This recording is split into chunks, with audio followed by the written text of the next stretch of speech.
Renard, Isengrin et les anguilles. Conte français. C'était à l'époque où le doux temps d'été déclinait et faisait place au rigoureux hiver. Renard, dans sa maison, était à bout de provisions. Il n'avait plus rien à manger et ne trouvait plus crédit chez les marchands. Un jour de grand faim, le goupil quitta Maupertuis et se glissa parmi les joncs entre la rivière et le bois. Après avoir beaucoup erré, il arriva sur une grande route. Il s'accroupit dans un fossé, tendit le cou de tous les côtés. La faim au ventre, il ne savait où chercher de la nourriture. Ne sachant que faire, il se coucha près d'une haie, espérant une occasion.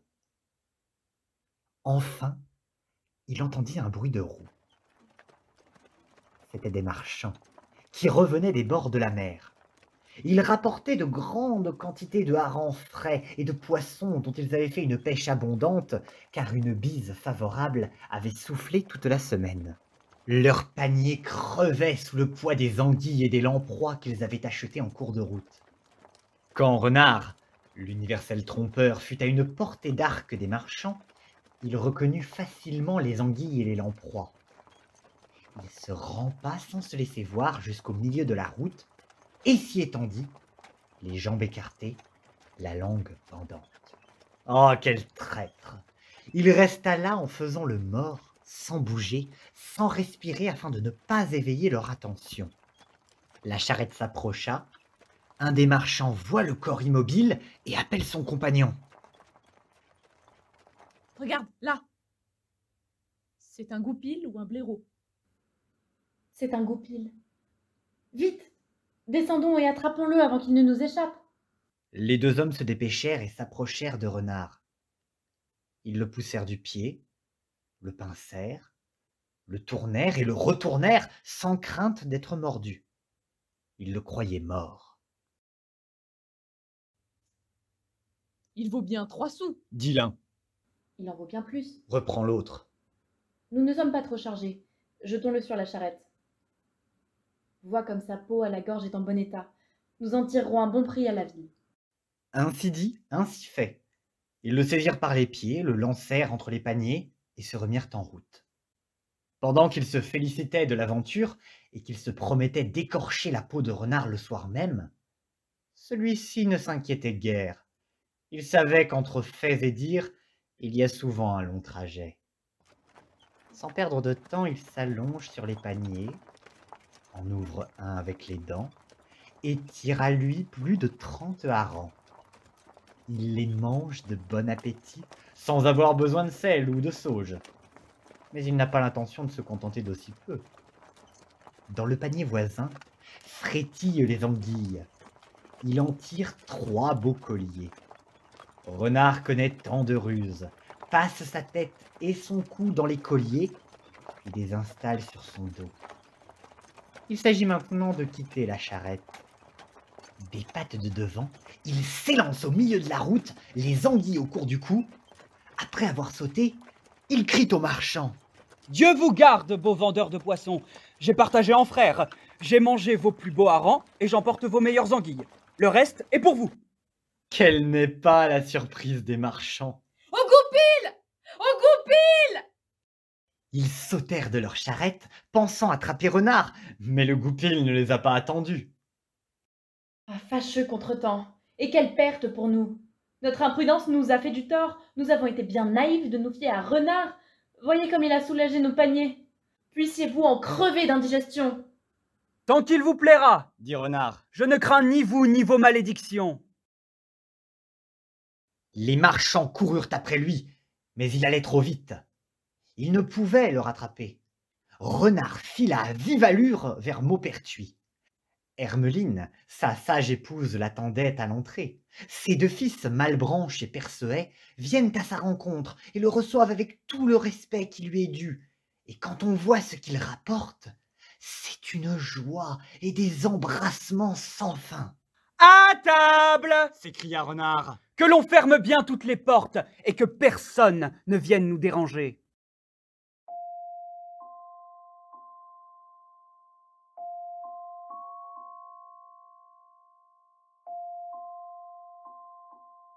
Pendant qu'il s'occupait de faire griller les anguilles, se présente Isengrin, le loup, qui avait erré un peu partout, depuis le matin sans rien pouvoir attraper nulle part.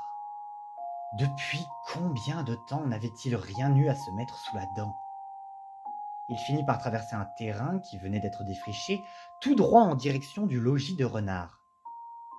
C'est alors qu'il vit une fumée sortir de la cuisine où était allumé le feu sur lequel les fils de Renard tournaient les brochettes pour les faire cuire. Le loup, sentant cette odeur inhabituelle, se met à renifler et à baver.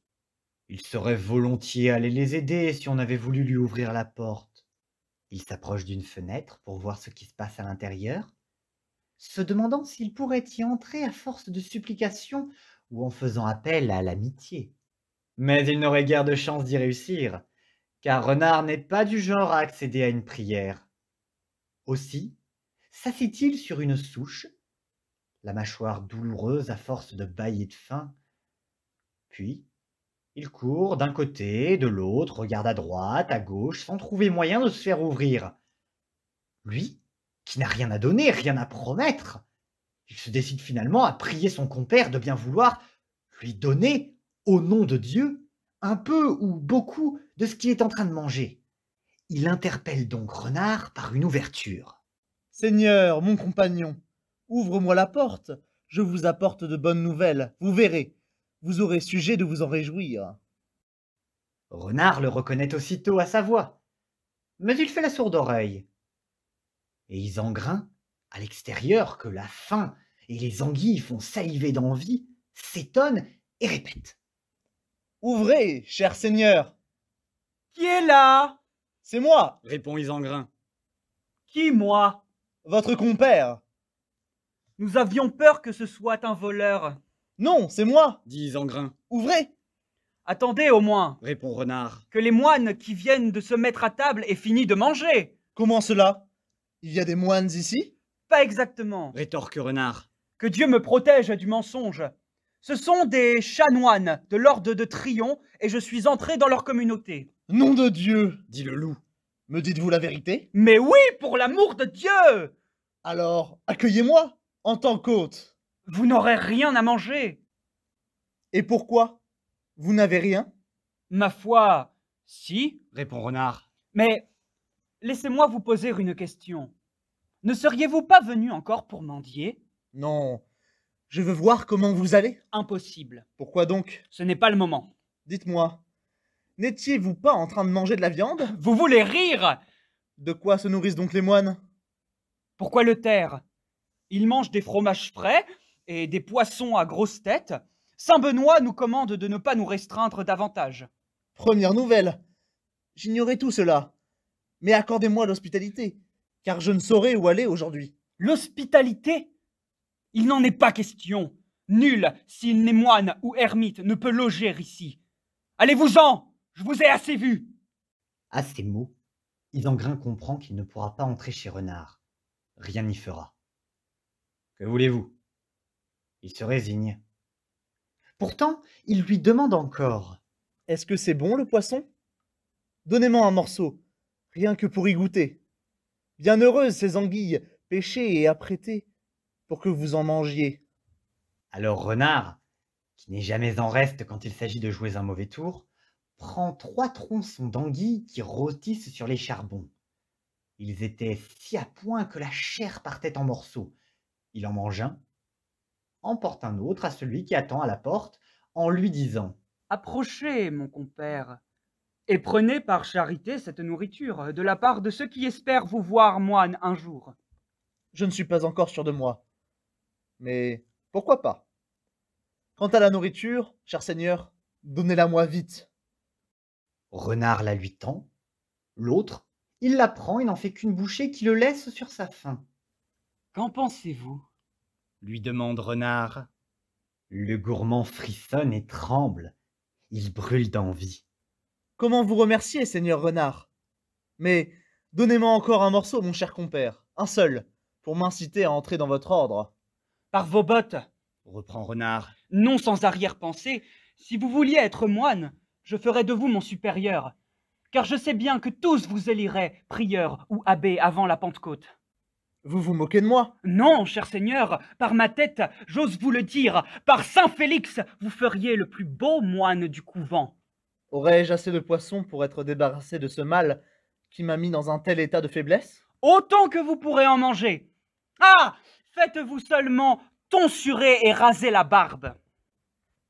Isengrin commence à grogner lorsqu'il entend parler d'être tondu. Ne m'en demandez pas plus, compère. Et faites vite. Tout de suite, vous allez avoir une belle et large tonsure dès que l'eau sera chaude. La bonne farce que je vais vous raconter. Renard laisse l'eau sur le feu jusqu'à ce qu'elle soit bouillante. Puis, il revient à la porte et fait passer à Isengrin la tête par un guichet. Le loup tend le cou et Renard, la sale bête qui n'en revient pas de sa sottise, lui jette à la volée l'eau bouillante sur la nuque. Isengrin secoue la tête en grimaçant. Oh, triste mine que la sienne, il recule en criant. Je suis mort, renard! Puisse-t-il vous arriver autant aujourd'hui? Vous m'avez fait une tonsure trop large. Vous n'êtes pas le seul à la voir, Seigneur. Tout le couvent la porte ainsi. Je suis sûr que tu mens. Non, Seigneur, ne vous en déplaise. D'ailleurs, votre première nuit ici doit être une nuit d'épreuve. Ainsi l'exige la sainte règle. C'est très volontiers que je me conformerai en tout à l'usage.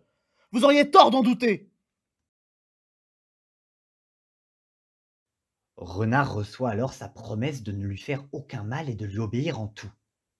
À force de s'y appliquer, il finit par abrutir complètement le loup.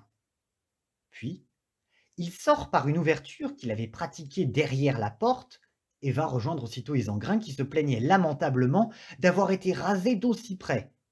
Il ne lui restait ni poil ni peau. Sans plus discuter, ils se rendent rapidement, Renard en tête et Isengrin sur ses pas, jusqu'à un étang proche. On était peu avant Noël, au moment où on sale les jambons. Le ciel était limpide et scintillant d'étoiles, et l'étang, dans lequel Isengrin était supposé pêcher, était si bien gelé qu'on aurait pu y danser dessus la farandole. Il y avait seulement un trou, fait dans la glace par les paysans, qui y menaient chaque soir leur bétail boire et se dégourdir les pattes. Ils avaient laissé là un seau. Renard se tourne alors vers son compère. « Approchez, Seigneur. C'est là qu'il y a profusion de poissons, et voici l'outil avec lequel nous pêchons anguilles, barbeaux et autres bons et beaux poissons. » Prenez-le d'un côté, frère renard, Demande Isengrin. et attachez-le-moi solidement à la queue. Renard s'en saisit et le lui noue à la queue de son mieux. Maintenant, frère, Conseille-t-il? il faut rester sans bouger pour attirer les poissons. Le goupil s'installe alors au pied d'un buisson, le museau entre les pattes pour voir ce que l'autre va faire. Isengrin est assis sur la glace, tandis que le seau plongé dans l'eau se remplit de glaçons de belle façon. Puis l'eau commence à geler autour, et la queue elle-même qui trempe dans l'eau est prise dans la glace.